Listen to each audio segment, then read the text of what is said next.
ማግናኒመስ ከሆንሽ ትናንሽ ነገሮች አይረብሹሽም። ትናንሽ አስተያየቶች፣ ትናንሽ ስድቦች ሙድሽን አይለውጡትም። ወርደሽ ተራ ንትርክ ውስጥ አትገቢም። ሰዎች ለይቅርታም ለከት ሊኖረው ይገባል፣ ለደግነትም መጨረሻ አለው መስመር አለው ይላሉ እና የራሳቸውን መስመር ያበጃሉ። ሰው ቢበድለኝ ስንት ጊዜ ይቅር ልበለው? 7 ጊዜ ነውን ብሎ ጠየቀው ጌታን። 7 ጊዜ ብዙ ነው እኮ። ይቅር አልኩ፣ እንደገና ጠፋ፣ እንደገና ይቅር አልኩ፣ እንደገና ይጠፋ። 7 ጊዜ በጣም ብዙ ነው። ሲመልስለት ክርስቶስ ምን አለው? 7 ጊዜ 70 ነው አለው። በለሷን የጠበቀ ፍሬዋን ይበላል፣ ጌታውን የጠበቀ ይከብራል።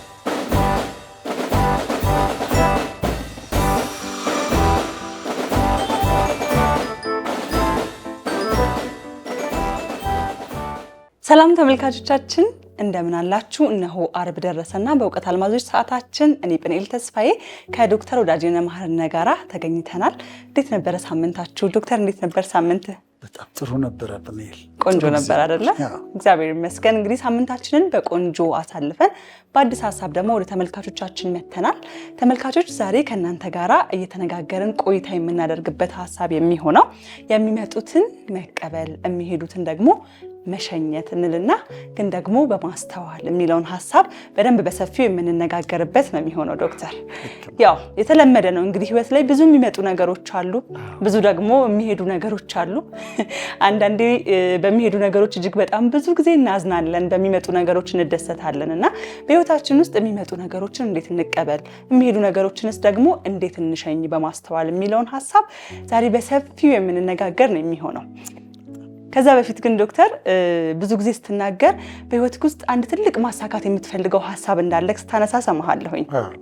አሁንም ያው ቀረጻ ከመጀመራችን በፊት ይህንን ሀሳብ ስታነሳ ነበርና ዛሬ ከዛ ብንጀምር ብዬ አሰብኩኝ። እስኪ ምንድነው ይሄ ነገር ህዝቡን ቢያውቀው መድረስ ማሳካት የምትፈልገው ያ ትልቅ ሀሳብ ምንድነው? በጣም ጥሩ ነው። ይሄን በዚህ መጀመራችን ደስ ይለኛል። ምክንያቱም ይሄ ራሱ ትልቅ ሀሳብ ነው። ያኛው መግቢያ የሰጠሽው በጣም ጥሩ ነው። የሚመጡትን መቀበል የሚሄዱትን መሸኘት በደንብ ዲስከስ እናደርገዋለን። እኔ እዚህ ጋር ልደርስበት የምፈልገው ያልደረስኩበት አንድ ነገር አለ። ያልደረስኩበት እሺ፣ ልደርስበት የምፈልገው ምንድነው? አንድ ነገር ምን ይባላል መሰለሽ? ማግኖኒሚቲ ይባላል። ማግኖኒሚቲ በጣም ወደው እንግሊዘኛ ቃል ነው። ማግኖኒሚቲ ይባላል። እኩያውን የአማርኛ ቃል ስላላገኘሁለት ነውና ማግኖኒሚቲ ወይም ማግናኒመስ መሆን ይባላል። ሰዎች በጣም ሀብታም ለመሆን የሚፈልጉ ሰዎች አሉ። በሀብት እዛ ጋር መድረስ የሚፈልጉ ሰዎች አሉ። ስልጣን የሚፈልጉ ሰዎች አሉ። ዝና የሚፈልጉ ሰዎች አሉ። እና እነዚህ ነገሮች ለእኔ በጣም ቀላል ናቸው ብዬ ነው የማምነው። በአንድ ቀን ማምጣት የሚችሉ ነገሮች ናቸው። ለአንተ? አዎ ነው ለሰዎች በሙሉ? ለሰዎች በሙሉ በአጋጣሚ ድንገት ማምጣት የሚችሉ ነገሮች ናቸው። ሀብት በአንድ ቀን ሊመጣ ይችላል። እውቀት ነው በአንድ ቀን የማይመጣው። እውቀት ይጠራቀማል፣ አኪሙሌት ነው የሚያደርገው። ሀብት ግን ድንገት በአንድ ቀን ሊመጣ ይችላል። ዝና የሆነ ነገር እኮ አንድ ሰው ተናግሮ ዝነኛ መሆን ይችላል። ቀላል ነው። ሹመትም የ2 መስመር ደብዳቤ ነች። ከዛ መሾም ትችላለሽ። እነዚህ ድንገት ሊመጡ የሚችሉ እኔ አያስደንቁኝም። ሀብትም ዝናም ዝነኝነትም አያስደንቁኝም። መሆን የምፈልገውና መድረስ የምፈልግበት ነገር ማግናኒመስ መሆን፣ ማግኖኒሚቲ ጋር መድረስ ነው። ማግኖኒመስ ቃሉ ከየት መሰለሽ የመጣው? ከላቲን ነው የመጣውና ማግነስ ማለት ቢግ ማለት ነው እና ደግሞ አኒመስ ማለት ደግሞ ሶል ማለት ነው። ቢግ ሶል ማለት ነው። ማግኖኒመስ ማለት አሁን ላስረዳ ምን እንደሆነ። እሺ፣ ማግኖኒሚቲ ማለት ሰፊ ልብ ማለት ነው። ማግኖኒሚቲ ማለት ትልቅ አእምሮ ማለት ነው። ስለዚህ ሰፊ ልብ፣ ትልቅ አእምሮ፣ ወሰን የሌለው ደግነት፣ ወሰን የሌለው ደግነት ጀነሮሲቲ ወሰን የለው። ቁጥር የማይታክት ይቅር ባይነት፣ ምህረት፣ ቴምፐሬሽን ሉዝ የማታረጊበት ትዕግስት፣ የትዕግስት ስፋት፣ የትዕግስት ብዛት፣ ማግኖኒሚቲ ማለት ይሄ ነው። በጣም ሰፊ ልብ አይደል? እኚህን ሁሉ ነገሮች ማግኘት በጣም ሰፊ ልብ፣ በጣም ትልቅ አእምሮ፣ ወሰን አልባ የሆነ ደግነት፣ መጨረሻ የሌለው ይቅርታ፣ ምሕረት፣ የማትሸነፊበት ትዕግስት፣ ቴምፐሬሽን ሉዝ የማታረጊበት ትዕግስት ማለት ነው። እና ማግናኒመስ ከሆንሽ ትናንሽ ነገሮች አይረብሹሽም። በጣም ከፍታ ያለሽ አሳሰብሽ በጣም ከፍ ያለ ነው የሚሆነው። በትናንሽ ነገሮች አትረበሽም። ትናንሽ አስተያየቶች፣ ትናንሽ ስድቦች ሙድሽን አይለውጡትም፣ አፌክት አያረጉሽም፣ ኦፌንድ አያረጉሽም። ወርደሽ ተራ ንትርክ ውስጥ አትገቢም።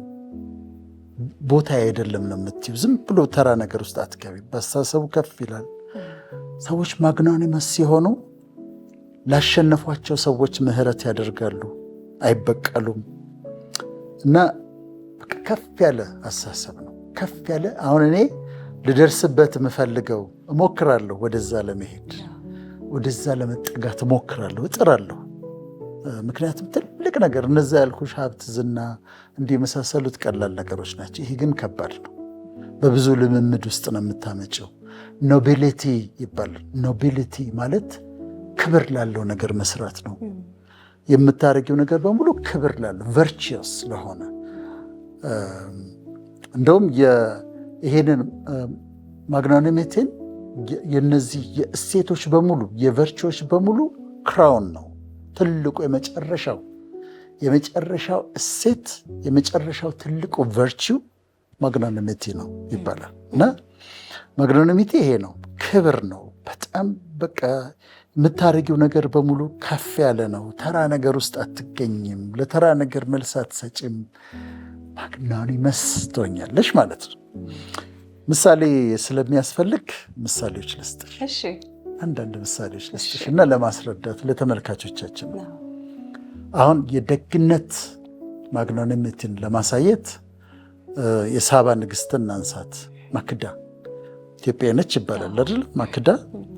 ማክዳ ወደ ንጉሥ ሰለሞን ስትሄድ የሄደችው ባል ፍለጋ አይደለም፣ ወይ ፍቅረኛ ወይ ልጅ ለመውለድ አይደለም የሄደችው። የሄደችው የፈጣሪን የእግዚአብሔርን ጥበብ ለመማር ነው።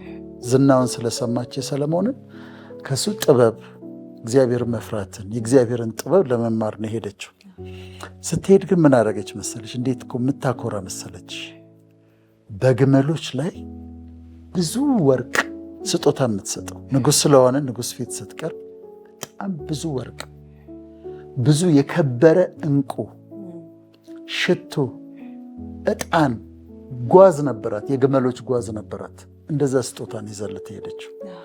ከዛ ስትሄድ እሱ ጋር ከአንዲት ሚስኪን ሀገር የሄደች ሴት ሳትሆን ሀገሯን የምታስከብር ስጦታ፣ ያንን ሁሉ ወርቅ፣ ያንን ሁሉ ዕንቁ፣ ያንን ሁሉ ሽቱ፣ ያንን ሁሉ ዕጣን ይዛን የቀረበ የሆነ ስጦታ ይዛለት እኮ ልትሄድ ትችል ነበር። አንድ ባህላዊ የሆነ መሳሪያ ይዛለት ልትሄድ ትችል ነበረ። ግን ይሄ ማግናኒሚቲ ማለት ይሄ ነው። የደግነት ማግናኒሚቲ ማለት ይሄ ነው። ሁለተኛ ልስጥሽ። ንጉሱ ሳኦል ዳዊትን በጣም ያሳድደዋል። የሚያሳድደው ሊገለው ነው። ጦር ወርውሮበት ስቶታል። ሊያስገድለው መልእክተኞች ልኳል። እሱ ራሱ ጫካ ለጫካ ገደል ለገደል እየመጣ ዳዊትን ሊገድለው ይፈልጋል። ሊገድለው የፈለገው ለምንድን ነው? ለዳዊት 1000 ገደለ ስለተባለ ሳኦል 1000 ገደለ፣ ዳዊት 1000 ገደለ ተብሏል። እና በጣም አናዶታል ንጉሥ ሳኦል እና ሊገድለው እየፈለገ ነው። አንድ ጊዜ አይንጋዲ ምድረ በዳ የሚባል ቦታ ላይ የአይንጋዲ ምድረ በዳ ቦታ ላይ ዳዊትን ሊፈልግ መጣ ሳኦል። አንድ ዋሻ ነበረ። ዋሻ ውስጥ ማን አለ መሰለሽ? ዳዊትና 450 ከሱ ጋር ያሉ ወንዶች ነበሩ አይደለም? በጣም ኃይለኞች። ዋሻ ውስጥ እነሱ ተቀምጠዋል። ከዛውን ሳኦል ወገቡን ሊፈትሽ ይላል፣ መጸዳዳት ፈለገ እና ቦታ ሲፈልግ ዋሻውን አየው። ወደ ዋሻው ገባ። እዛ ውስጥ ማን አለ? ዳዊት አለ። ከዛ ጓደኞቹ ምን አሉት? ዳዊትን ይኸው አሉት፣ የሚያሳድድህ ሊገድልህ የሚፈልገው ሰው ይኸውና እግዚአብሔር አሳልፎ ሰጠህ አሉት። እውነት ነው። እዛ ጋር ተቀምጧል ሳውል። አንዲት ጦር ነች የሚያስፈልገው። ከዛ ዳዊት ምን አለ መሰለሽ? እግዚአብሔር በቀባው በጌታዬ ላይ እጄን አላነሳም አለ። የምድሩ ንጉሥ ሳኦል ስለነበር እግዚአብሔር በቀባው በጌታዬ ላይ እጄን አላነሳም። አሳልፎ ሰጥቶት ነፍሱን የሚፈልገውን ሰው። በጣም ነው እኮ የሚገርመው። ይሄ ማግናኒሜት ይሄ ነው። ማግናኒመስ መሆን ይሄ ነው። ከዛ አልገለውም ማለት ግን ተቀምጦ እያለ ሳኦል ቀስ ብሎ ዳዊት ሄደና ከመጎናጸፊያው ላይ ከጨርቁ ላይ ትንሽ ቆረጠ፣ እንደ ማስረጃ እንዲሆነ ያንን ያዘ። ሳኦል ጨርሶ ሲሄድ ዳዊት ወጣ እና በቃ ጌታዬ ሳኦል ነው የሚለው። ጌታዬ ሳኦል እዚህ ውስጥ አግኝቼ የነበር ዋሻ ውስጥ ልገልህ እችል ነበረ፣ ግን እግዚአብሔር በቀባው ላይ እጄን አላነሳም ብዬ አልነካውህም። ይሄውንህ ግን ጨርቁ ከልብስ ላይ የወሰድኩት። እንደውም ጨርቁን ሁሉ ስለቆረጠበት ልቡ አዘነ ይላል። እግዚአብሔር በቀባው ላይ አልነካም ብሎ። ይሄ ምህረት አንድ ሰው ሊገድለው ያን ያህል ጥረት እያደረገ ሳኦል ሊገድለው ጥረት እያደረገ ግን አግኝቶት ዋሻ ውስጥ ጓደኞቹ እንበለው በቃ እንገላግለው፣ እንደውም እሱ እኮ ከሞተ ሳኦል ከሞተ እኮ ዳዊት ነው የሚነግሰው ሲሉት ነዋል አንቺን አላነሳም አላደርገው። ይሄ ማግናኒመስ የሆነ ሜርሲ ነው። ከልክ ያለፈ ነው። በጣም ትልቅ ምህረት ነው አይደለም? በጣም አስገራሚ ነው። እኔ ሳነበው የምደነቅበት ነው። ሶስተኛ ምሳሌ ልስጥሽ። ንግሥት አስቴር ነች። ባሏ ንጉሥ አርጤክሰስ ነው። በ127 ሀገሮች ላይ ንጉሥ ነው። ደንቡ ምንድን ነው? ንጉሥ አርጤክሰስ ጋር ሳይፈቀድለት መቅረብ አይቻልም። ሚስቱን ብትሆን ማንም ሰው ያለ ቀጠሮ ወደ ዙፋኑ ቢመጣ ጠባቂዎች ይገሉታል። ማንም ሰው ቢሆን አንድ ሰው በድንገት ከመጣ ንጉሡ በትሩን ከዘረጋለት ብቻ ነው የማይገሉት። አስቴር ደግሞ የሕዝቧ ነገር አስጨንቋታል። ሕዝቧ ሊገደል ነው። ስለዚህ ምን አደረገች? መርዶኪዎስ ነግሯታል። ለዚህ ጊዜስ ቢሆን አንቺ ቤተ መንግሥት የገባሽው ብሏታል። ፎር ኤ ታይም ሳች አስ ዲስ ብሏታል። ፎር ኤ ታይም ሳች አስ ዲስ። ከዛ አስቴር ምን አለች? ኢፍ አይ ፐሪሽ አይ ፐሪሽ አለች። ብጠፋም ልጥፋ ብሞትም ልሙት አለችና ወደ ንጉሡ አደባባይ ሳይፈቀድላት መጣች። ሊገሏት ይችሉ ነበረ። ቀልድ የለም በዚህ። ከዛ ንጉሡ በትሩን ዘረጋላት፣ ቀጠረችው፣ አወራችው፣ ስለ ሕዝቧ ነገረችው። በኋላ ሕዝቧን አዳነች።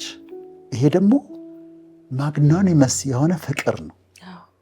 ማግናኒሚቲ ነው የምታየው። ማግናኒመስ የሆነ ፍቅር ለሕዝቧ ያላት ፍቅር ነው። እና ከጠፋው ልጥፋ ከሞትኩ ልሙት ይፋይ ፐሪሽ ፐሪሽ ብላን የገባችው እና የፍቅር ኃይል ነው ይሄንን ያስደረጋት ለማለት ነው። ስለዚህ አሁን ግልጽ አድርጌዋለሁ። የመጨረሻ አንድ ልጨምርና ወደዛኛው እንሄዳለን። አሦራውያን የአሦር ህዝቦች የአሦር ንጉሥ እስራኤላውያን እያስጨነቀ ነው ለ20 ዓመት። ንጉሡ ኢያቢስ ይባላል። ጀነራል አለው። ጀነራሉ ሲሶራ ይባላል። በጣም በምድር ላይ የመጨረሻው ጨካኝ ሰውዬ ነው ጀነራል ሲሳራ። 900 የብረት ሰረገሎች አለው ይላል። 900 የብረት ሰረገሎች አለው፣ ሰራዊት አለ። ይቀጠቅጣቸዋል፣ እስራኤሎች ይቀጠቅጣቸዋል። በዛ ዘመን ማናለች? ዲቦራ የምትባላለች። ዲቦራ ነቢይ ነች። በዘንባባ ዛፍ ስር ትቀመጣለች፣ ትፈርዳለች።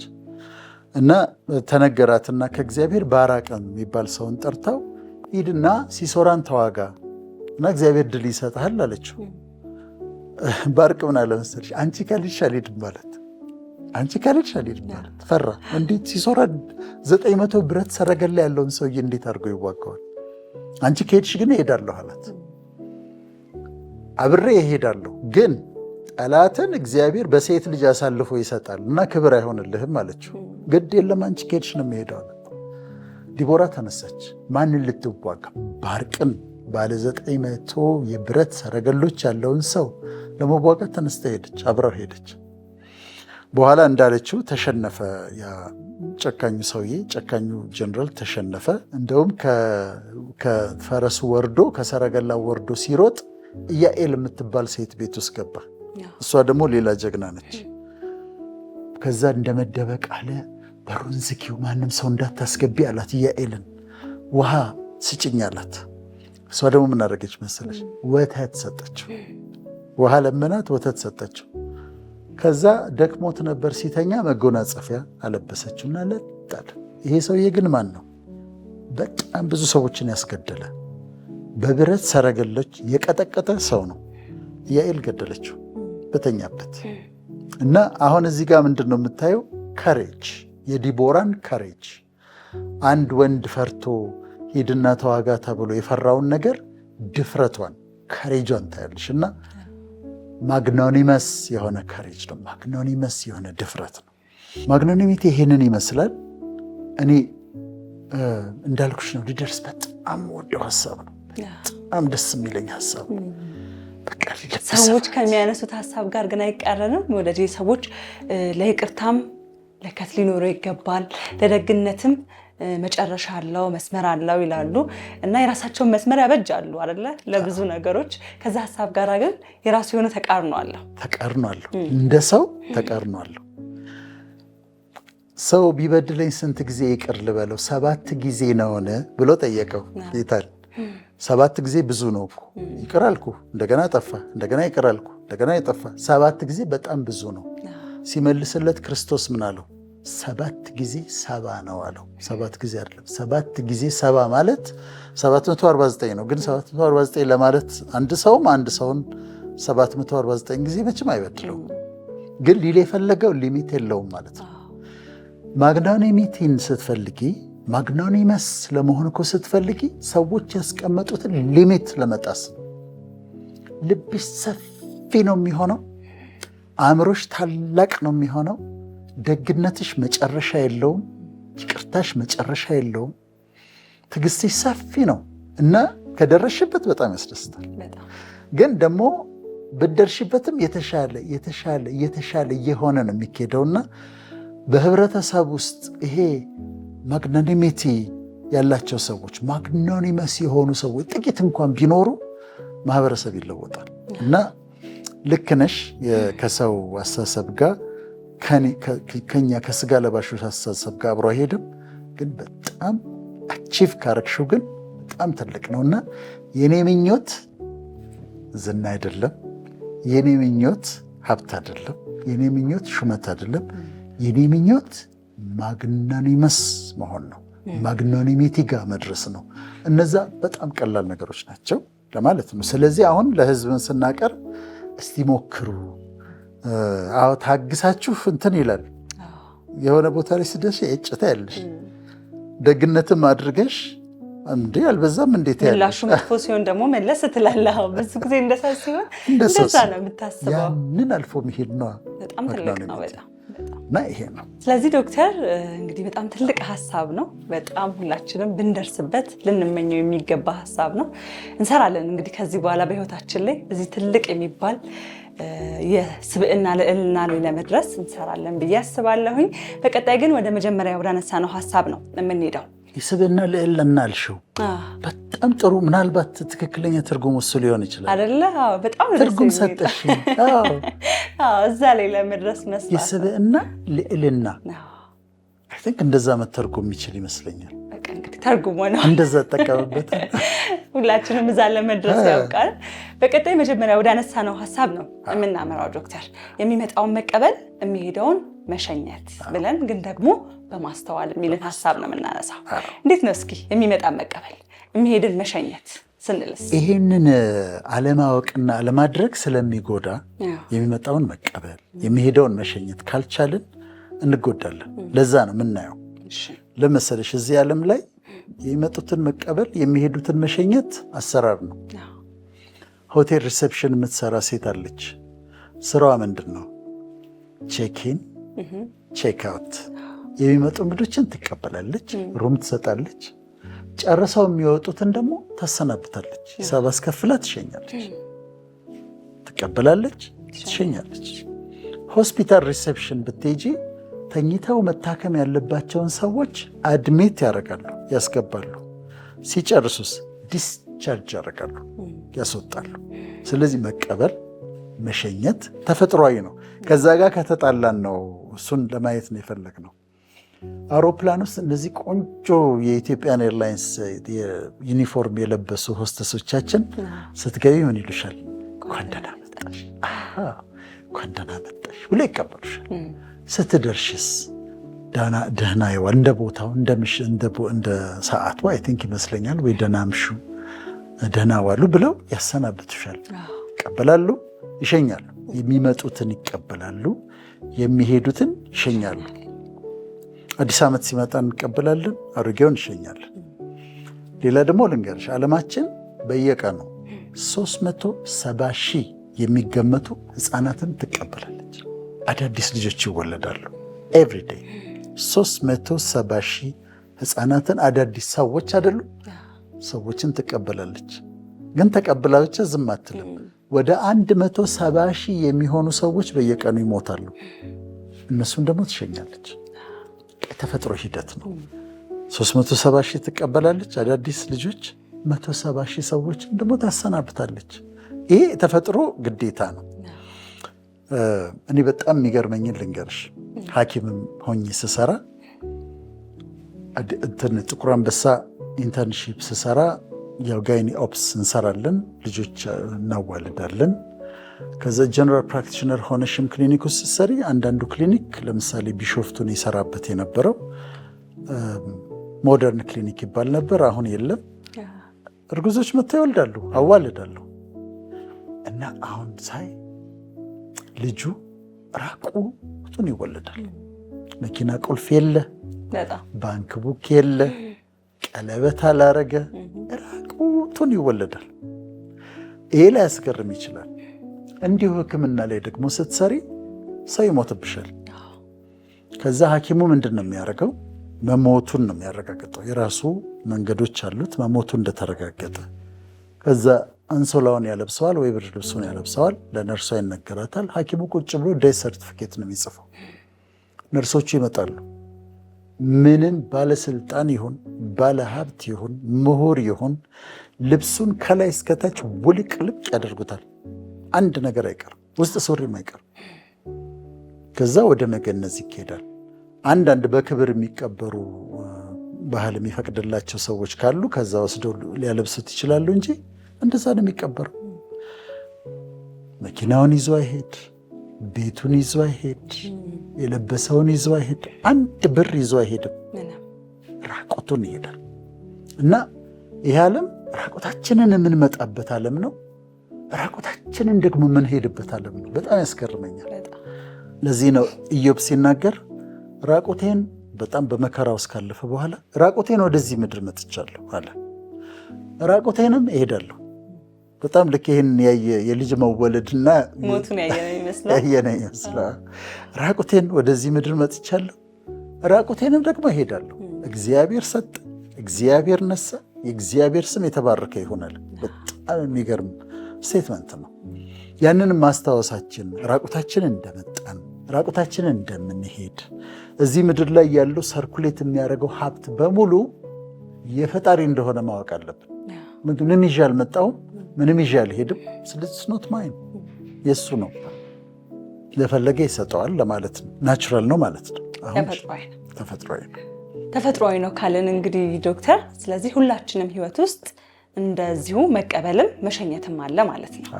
ስለዚህ እስኪ ከመቀበል እንጀምር። በህይወታችን ምን እንቀበል? ማንንስ እንቀበል? በጣም ጥሩ። የመጀመሪያው መልካም በረከቶችን እንቀበል። መልካም በረከቶች ወደ እኛ የሚመጡ ጥሩ ነገሮች አሉ።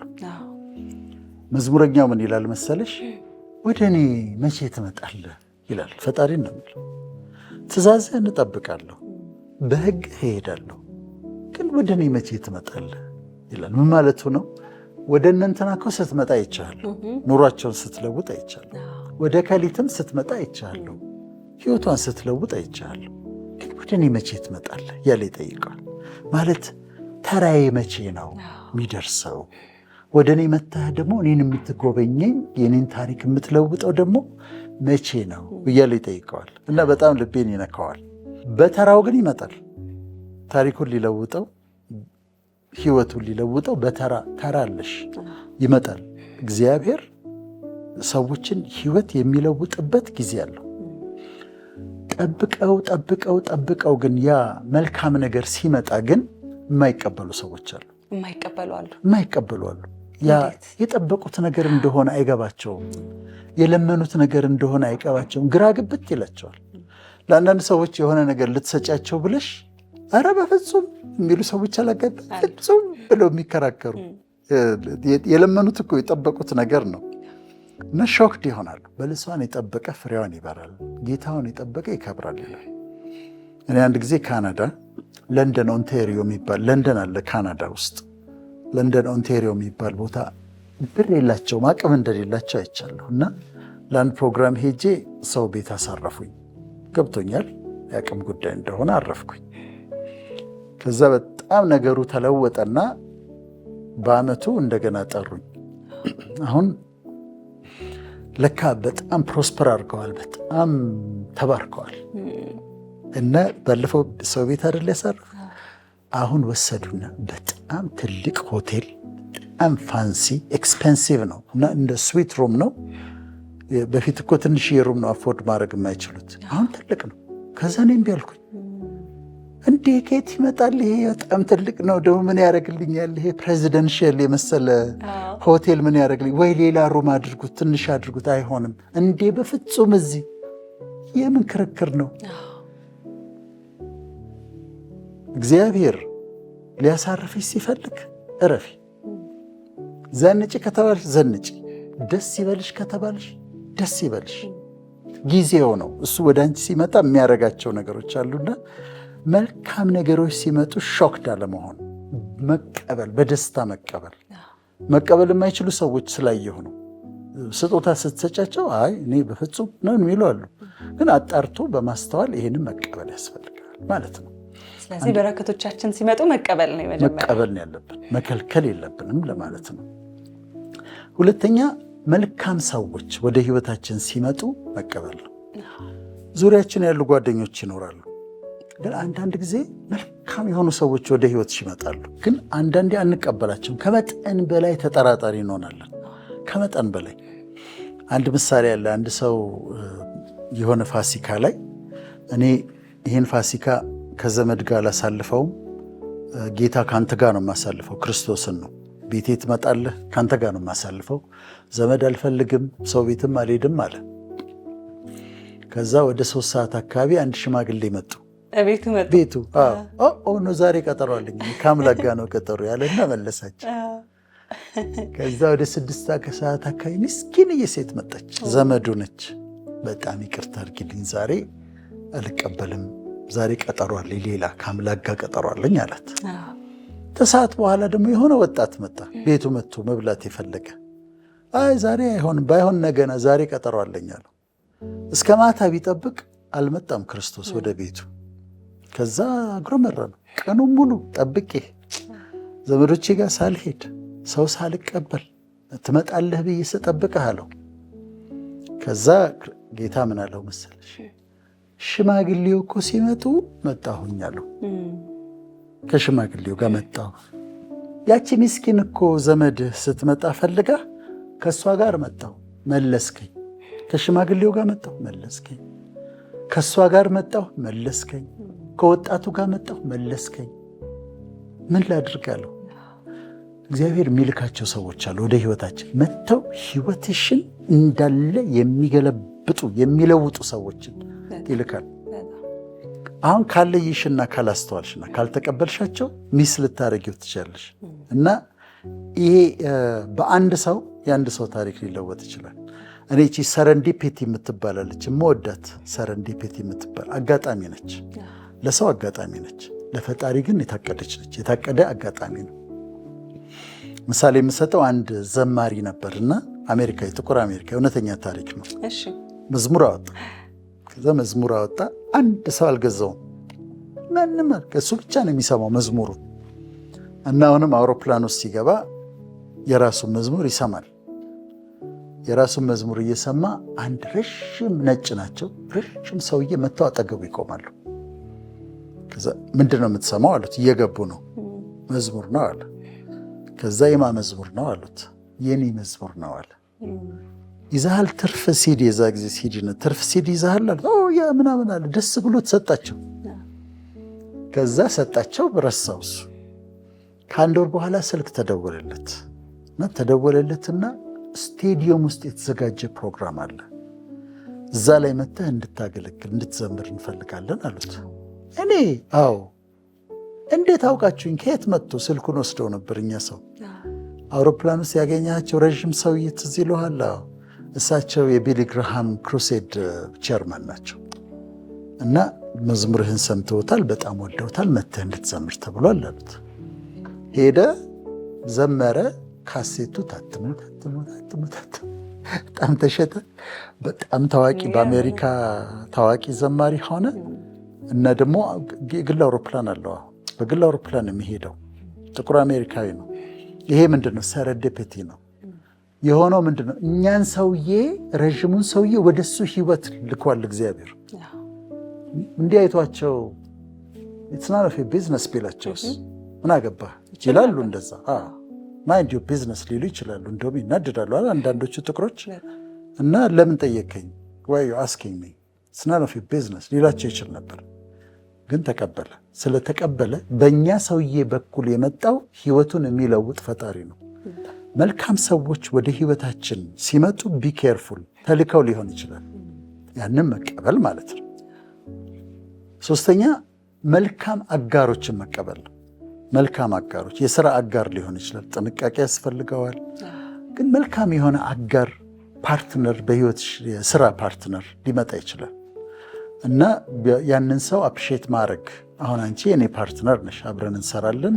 በጣም ደስ ብሎኝ ነው የምሰራው። በጣም I'm so proud of you። በዚህ አጋጣሚ በጣም ምኮራብሽ። በጣም እድለኛ ነኝ። እኔ ተስፋዬ እኔ ሌሎችም እላለሁ በጣም የምታኮሪ ልጅ ነሽ፣ በጣም ዲሲፕሊንድ፣ ሁሌ የምታነቢ የምትዘጋጂ ነሽ እና አብረሽ በመስራቴ በጣም ክብር ይሰማኛል። አመሰግናለሁ። እኔም ዶክተር እንዲህ አይነት ፓርትነሮች ይመጣሉ፣ አብረሻቸው የምትሰሪያቸው ሰዎች። እነሱን አጣርቶ መቀበል። ለምን መሰለሽ? አንዱ ቢበረታ አንዱ ቢደክም አንዱ ይበረታል፣ አንዱ ቢወድቅ አንዱ ያነሳዋል። ፓርትነር ነው። ይህንን ፓርትነር ለይተን ማየት ያስፈልጋል። የትዳር አጋርም ወደ ህይወታችን ሲመጣ፣ ወደ አንዲት ሴት ህይወት የትዳር አጋሯ ሲመጣ ወይም ደግሞ ወደ አንድ ወንድ የትዳር አጋሩ ስትመጣ መጠንቀቅ አለባቸው። ያዘጋጁትን ሊስት ላያሟላ ይችላል ለጊዜው፣ ግን መልካም ሰው ነው ወይ ብለው መጠየቅ አለባቸው። ወይም ከእግዚአብሔር የተላከ ነው ወይ ብለው መጠየቅ አለባቸው። የሀብታም ሰው ዴፊኒሽን ራሱ መቀየር አለበት። ሀብታም ነው የማገባው የሚሉ ሴቶች ስላሉ ማን ነው ሀብታም መጠየቅ አለባቸው። ማን ነው ሀብታም? ሀብታም ምንድን ነው? ከስድስት ባገባች እኮ በ6 ወር እኮ ጉደኛ ኪሳራ ውስጥ እኮ ሊገባ ይችላል። ወይ ደግሞ ብዙ ዕዳ ያለበት እኮ ሀብታም ሊሆን ይችላል። ይሄኛው እኮ ዕዳ የለበትም። እና እሱን ቼክ ማድረግ አለባቸው። ከተጋቡ በኋላ ሀብት እንደ ክንፍ አለው ይላል መጽሐፍ ቅዱስ፣ ሊበር ይችላል። እና ሀብታም የሚለውን ሀብታም ወንድ የሚለውን መልካም ወንድ በሚለው ቢተኩት፣ በጣም ቆንጆ ሴት የሚለውን በጣም መልካም ሴት በሚለው ቢተኩትና ወደ እነሱ የሚመጡትን ወደ ወንዱ የምትመጣውን ሴት ወደ ሴቷ የሚመጣውን ወንድ በማቴሪያል ላይ ቤዝድ ሆነው ሚስ ባያደርጉት ደግሞ መልካም ሰዎችን መቀበል ማለት ነው። እሺ፣ ከዛ አራተኛው ተመሳሳይ ነው አንስተነዋል። መልካም እድሎችን መቀበል። ኦፖርቹኒቲስ ይመጣሉ ወደ ህይወታችን፣ ግን የምንጠብቀው አይነት ሆነው ላይመጡ ይችላሉ። እኔ በጣም የሚገርመኝ ሌሎች ሀገሮች ላይ ዝቅ ብለን መስራት ፈቃደኞች ነን። ኢትዮጵያ ውስጥ ግን ፈቃደኞች አይደለም። አሁን እኔ ይሄ ዴሊቨሪ የሚሰሩ ወጣቶች አይተሻል። አንዳንዶቹ ዲግሪ ያላቸው አዋራቸዋለሁ። ዲግሪ ያላቸው በሳይክል ምናምን ዴሊቨሪ ሰርተው እኔ ጋር አሁን የምልካው ልጅ አለ። ሳይክል ነበረው፣ የተማረ ልጅ ነው። አሁን ሞተር ገዝቷል። አሁን ደግሞ ቪትስ ትገዛለህ ብዬዋለሁ። እያደገ ነው። እንደዚህ እድሎችን ተጠቅመው ዝቅ ብለው ገብተው የሚያገኙት የስራ እድል አለ። ትንሽ ነው ብለው አለመናቅ፣ አለመተው። ይሄ ደግሞ መልካም እድሎችን መጠቀም ነው። የመጨረሻው አምስተኛው መልካም ይሄ ተግዳሮቶችን መቀበል ነው። ተግዳሮቶችን ቻሌንጆች አሉ፣ መቀበል አለብን። መልካም የሆኑ ናቸው። ምንድን ናቸው? አሁን ተግዳሮት ብሎ መልካም ልትሄድ ትችላለች እኮ። ግድ ነው አንቀበልም ብንል ይመጣሉ። እነዚህ ወደን አይደለም፣ ግን ሲመጡ የሚለውጡን ተግዳሮቶች አሉ። በጣም የሚለውጡን ተግዳሮቶች አሉ። ፐርሰናሊቲያችንን የሚሰሩ ተግዳሮቶች አሉ እና እነሱ ሲመጡ በጸጋ መቀበል የማናመልጣቸው ናቸው። ግን ደግሞ ሰርተውን ያልፋሉ። እኔ አሁን በህይወቴ ስላለፍኩባቸው ተግዳሮቶች በጣም እግዚአብሔርን አመሰግናለሁ። ያለነሱ አሁን ያለሁት ማንነቴ አይኖርም ነበር። የማግኘትን ጥግ አይቼ አውቃለሁ። የሀብትን ጥግ አይቼ አውቃለሁ ከትዳር ጋር በተያያዘ። ከዛ ደግሞ በጣም ማጣትን ደግሞ አይቼ አውቃለሁ። ያንን ባላውቅ ሲቸገሩ ሰዎች ለምን ኬክ አይበሉም የሚሉት አይነት ሰው ነበር መሆነው። በጣም መፈለግን አይቻለሁ። እሱ ካልመጣ አይሆንም። ፕሮግራም ተዘጋጅቶ እኔ አልችልም ካልኩኝ ቀኑ ይቀይራል። ቀኑን ይቀይር። ሌላ 7 ሰው የሚመጣ ተናጋሪ ቢኖር በእኔ ፕሮግራም ይቀየራል። እኔ በምችልበት ቀን ያን ያህል መፈለግን አይቻለሁ። መገፋትን ደግሞ በጣም አይቻለሁ። ስለዚህ ማጣትን፣ ማግኘትን፣ መሰደድን ዘመቻ ሲደረግብሽ ከዛ እንትን እያጠነከረሽ እያበረታሽ ያለው ለዚያ ምን አይነት ሰው ነበር መሰልሽ መሆኑ? በቃ ዝም ብሎ ስፖይልድ የሆነ እንደ ልቡ የሚናገር እንደ ልቡ የሚኖር አይነት ሰው ነበር መሆኑ። በህይወት የመጡ ቻሌንጆች፣ ተግዳሮቶች ግን አሁን ያለ ማንነቴን ሰርተውታል። ያለነሱ አይሆንም ነበር። ስለዚህ አንዳንድ ተግዳሮቶች ወደ እህታችን ሲመጡ በጸጋ መቀበል እና እንለፍባቸው። ጠባብ መንገዶች ሊሆኑ ይችላሉ፣ ከባድ መንገዶች ሊሆኑ ይችላሉ። ድንጋዩን መግፋት ይኖርብን ይሆናል። በመከራ ውስጥ ማለፍ ይኖርብን ይሆናል። ጥሩ ስብዕና ሰርተው ነው የሚያልፉትና እነዚህ መቀበል ማለት ነው። ስለመቀበል ይህንን ካልን ዶክተር ወደ መሸኘት ደግሞ እንግባ። ምንን እንሸኝ? ማንንስ ነው ከህይወታችን ውስጥ የምንሸኘው? በጣም ጥሩ። አንደኛ አሮጌ ነገሮችን እንሸኝ ከህይወታችን። አሮጌ ነገሮች አሉ። ምሳሌዎች ልስጥሽ። እሺ። ሄደሽ አንቺን ቤት ቼክ ታደርጊያለሽ። ያለቀ ሽቶ ብልቃጥ ምን ይሰራል? ይኖራል እንደዚህ ተቀምጦ ብዙ ሰው ቤት አለ። ሽቶ እኮ አልቋል፣ ግን ብልቃጡ ምንም አታረጊበትም እኮ፣ ግን ሰዎች ያስቀምጡታል። ሎሽን ተጠቅመው ሎሽኑ አልቋል፣ እቃው ግን ተቀምጦ ምንም ፐርፐዝ የለውም። በርበሬ አይቀመጥበት፣ እንደሌላ እቃ ሽሮ አይቀመጥበት፣ ግን ተቀምጧል። ሰዎች ያረጁ ነገሮችን፣ አሮጌ ነገሮችን ይመጣል ልምዳቸው። ክላተሪንግ ይባላል። ዝም ብሎ ማስቀመጥ። አዳዲስ እቃዎች ሲመጡ አሮጌዎችን ለማውጣት ፈቃደኛ መሆን። እኔ እኮ በቀደም በጣም የተገረምኩበትን ልንገርሽ። ልብስ ክሎዜቶችን ለሰው መስጠት ፈልጌ ቼክ ሳደርግ አንድ ኮት 10 ዓመት የሆነው አገኘው። 10 ዓመት ሆኖታል። የተወሰነ ጊዜ ተለብሷል፣ ተሰቅሏል፣ ቁጭ ብሏል። የሚፈልገው ሰው ግን አለ። እንደዛ ልክ እንደዛ ማለት ነው። የተቀመጡ ጊዜ ያለፈባቸው ሰዎች አሉ። እነዛን አውጥቶ መጣል። ጠባብ ቤት ሆኖ አዲስ ሶፋ ገዝተው አሮጌውን ላለመጣል የሚያደርጉትን ተነቅነቃ የተሻለ ትግል፣ ከባድ ትግል። እዛ ጋ አንዱ መኝታ ቤት አንዱ እንደዚህ አድርገው፣ ግን ወጥቶ ቢሰጥ እኮ ችግር የለውም። ምን አለበት ወጥቶ ቢሰጥ? እና እንደዛ ማድረግ ያስፈልጋል። ልክ እንደዚሁ ደግሞ አሮጌ የሆኑ አስተሳሰቦች፣ አሮጌ የሆኑ ቂሞች፣ የተጠራቀሙ አሮጌ የሆኑ ስንት ዓመት የሆናቸው የያዝናቸው ቂሞች አውጥቶ መሸኘት ያስፈልጋል። አንደኛ የምንሸኘው እነዚህ ነው፣ አሮጌ ነገሮች እንደዚህ እንሸኛለን። ሁለተኛ የኛ ያልሆኑ ነገሮችን መሸኘት ያስፈልጋል። የኛ ያልሆኑ ነገሮች። አንድ ጥያቄ ልጠይቅሽ እና ተመልካቾችም ይወያዩበታል። አንዲት ሴት እጮኛ ያዘች፣ ልታገባ ነው። ቦይፍሬንድ ነበራት ከዛ በፊት እና በጣም ለዛውም አቢዩዝ የሚያደርግ ቦይፍሬንድ ነበር የነበራት። አሁን ይሄኛውን ልታገባ ነው፣ እጮኛ ይዛለች። ስልኳ ላይ የድሮ ቦይፍሬንዷ ፎቶግራፍ አለ፣ ፒክቸርስ አሉ። እነዚህም ፎቶግራፎች ይቀመጡ ወይስ ዴሊት ታርጋቸው? እንዴ ዴሊት ታርጋቸው እንጂ ምን ጥያቄ አላቸው? አዎ እኔ አንድ ሰው ሪሌሽን፣ በተለይ ሪሌሽን ላይ ያለ ነገር ከቆመ በኋላ በጣም ብዙ ነገሮች መገደብ አለባቸው ብዬ ማምን ሰው ነኝ። ኢቨን ሪሌሽን ቆሞ ፍሬንድሺፕ ይቀጥላል ብዬ አላምንም። አይደለም። አዎ ሪሌሽንሺፕ የነበረች ሰው ጓደኛሽ ሆኖ አይቀጥልም ብዬ አላምንም። እንደዛ አሁን ልክ እዚህ ጋር ሀሳብ ልዩነት እንደመጣ ተመልካቾቻችን ጋር ልዩነት እንዴ ከሱ በፊት ነው ቢቀመጥ ምናለ የሚሉ ይኖራሉ። አይ ደሊት መደረግ ያለበት የሚሉ አሉ። ሳይኮሎጂው ግን ምን ይላል? ኢሞሽናል አንከሪንግ ቱ ዘ ፓስት የሚባል ነገር አለ። ኢሞሽናል አንከሪንግ ቱ ዘ ፓስት ማለት ከቀድሞ ህይወትሽ ጋር የሚያስተሳስር ስሜታዊ ነገር ያመጣል ፎቶግራፉ። ስለዚህ ሜሞሪ ያመጣል። በተለይ ደግሞ ጥሩ ያልነበረ ከሆነ መጥፎ ሜሞሪ ያመጣል። አብሮሽ ደግሞ ያለውን አዲስ ሰው ኦፌንድ ያደርጋል። ዴፊኒትሊ ኦፌንድ ያደርጋል። ግን ደግሞ አይዲያ እናከብራለን እና ኢሞሽናል አንከሪንግ ያመጣል። ስለዚህ ምንድን ነው መደረግ ያለበት? አንዳንዱ ነገር አንዳንዴ ስልካችንን ማጽዳት አለብን። አንዳንድ ፎቶግራፎች ይሄኛው አከራካሪ ነው እንደተመቻቸው፣ ግን ስልካችንን ግን ማጽዳት ያለብን ጊዜ አለ። ደሊት መደረግ ያለባቸው ፎቶዎች አሉ። አዲስ ሪሌሽንሽፕ ውስጥ ገቢ ደሊት የሚደረጉ ስልክ ቁጥሮች አሉ።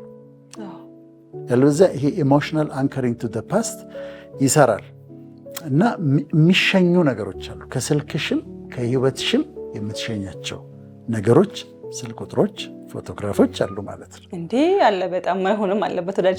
ሜሴጅ ራሱ የባለፈው ህይወት ላይ ያላትን ሜሴጅ አንድ ፍቅረኛ ማየት አያናድድም?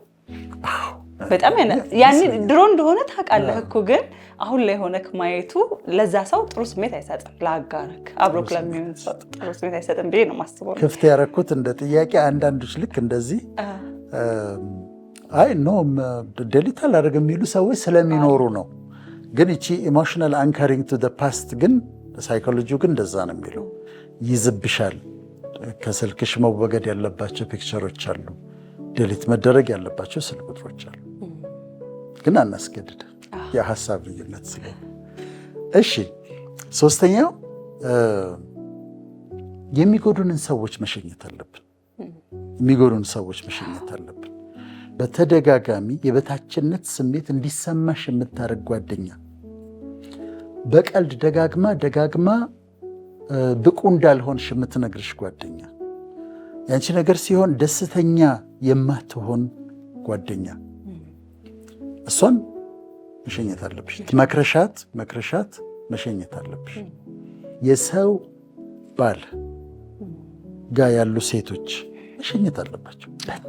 በጣም ነው የሚጎዳው። ፒና ህይወታቸውን በኋላ በጣም ይጎዳባቸው። እንደ ይሄ መረሳት የሌለበት ነጥብ ነበር።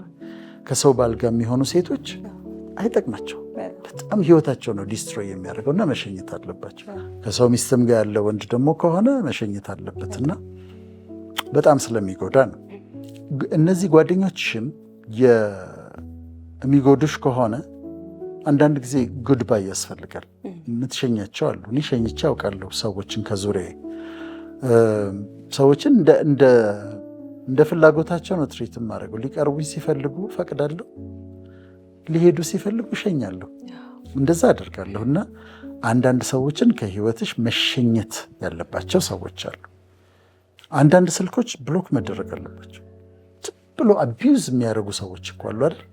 መክረሻቸው ልታስተካክያቸው ሞክረሽ ከዛ ደግሞ መሸኘት አለብን ከህይወታችን። አራተኛው የማይጠቅሙ ልምዶችን ማስወገድ። ሱሶች፣ ሲጋራ ሱስ፣ የጫት ሱስ፣ የአልኮል ሱስ፣ አእምሯችን የሚያቆሹ ለወጣቶች የፖርኖግራፊ ብልግና ነገር ያላቸው ፊልሞች፣ እነዚህን መሸኘት ያስፈልጋል። ይጎዳቸዋል።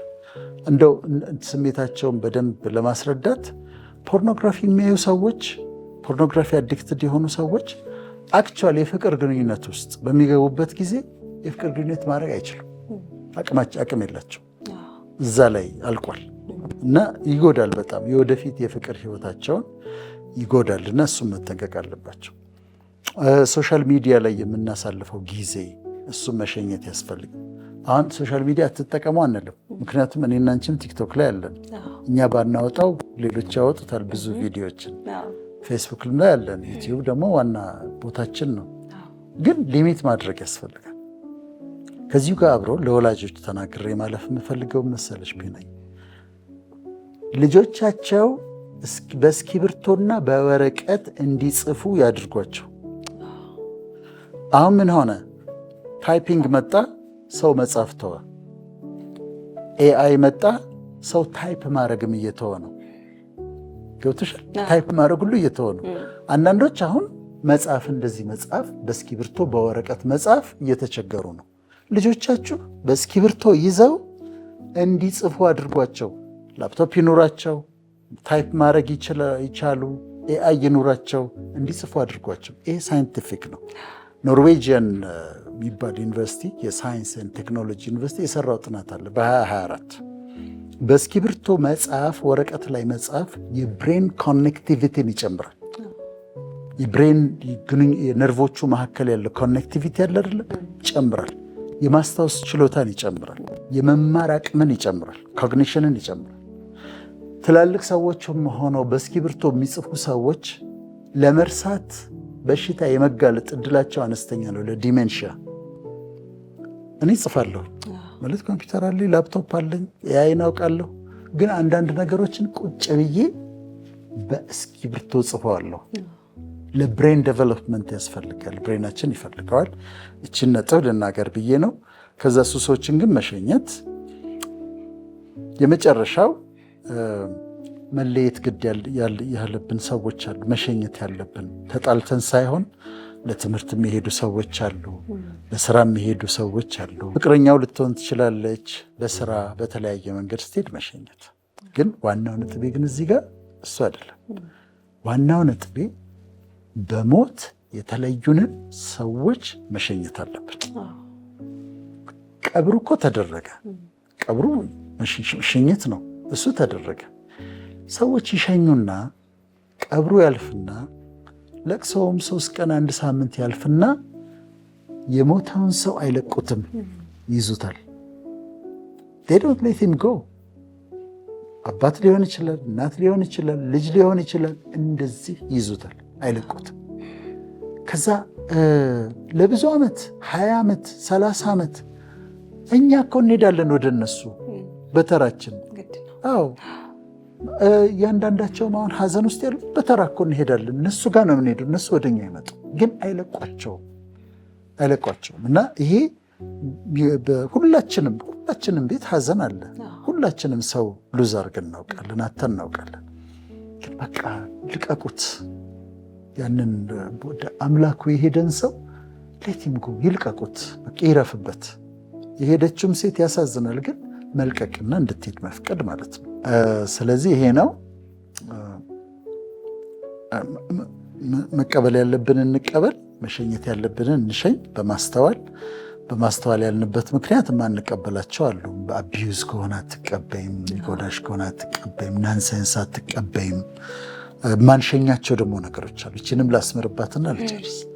ማንሸኛቸው ነገሮች ለምሳሌ አባት ልጁን ተናዶበት ወይ ተናዶባት አይሸኝም። ልጅ አይደለሽም አይባልም። መቃብር ላይ አልቆምም፣ መቃብር ላይ እንዳትቆሚ አይባልም። የፈለገ ታጥፋ ልጅ ነች፣ የፈለገ ያጥፋ ልጅ ነው። ስለዚህ ፎር ላይፍ እኔ አልፈልግም ብለው የሚቆርጡ አሉ። እሱ ነገር ጥሩ አይደለም እና የማይሸኙ ናቸው ልጆች፣ አይሸኙም። እነዚህን ለማለት ነው። መልካም፣ እናመሰግናለን በጣም ዶክተር። እንግዲህ ዛሬ በህይወታችን ውስጥ መቀበል ያሉብን ነገሮች ተቀብለን መሸኘት ያለብንን ነገር ደግሞ ሸኝተን ህይወታችንን ሰላማዊ የምንፈልገውን ጥሩ ህይወት እንድንኖር እንግዲህ ምን ማድረግ እንዳለብን ከዶክተር ጋር ተወያየን። ተመልካቾቻችን እናንተም እኛም ብላችሁ ቁጭ ብላችሁ እስካሁን ድረስ አብራችሁን ስለቆያችሁ እጅግ አድርገን እናመሰግናለን። ሳምንት በተለየ በሌላ ሀሳብ በድጋሚ የምንመጣ ነው የሚሆነው። እስከ ሳምንታችሁ ያማረ ይሁን። መልካም ጊዜ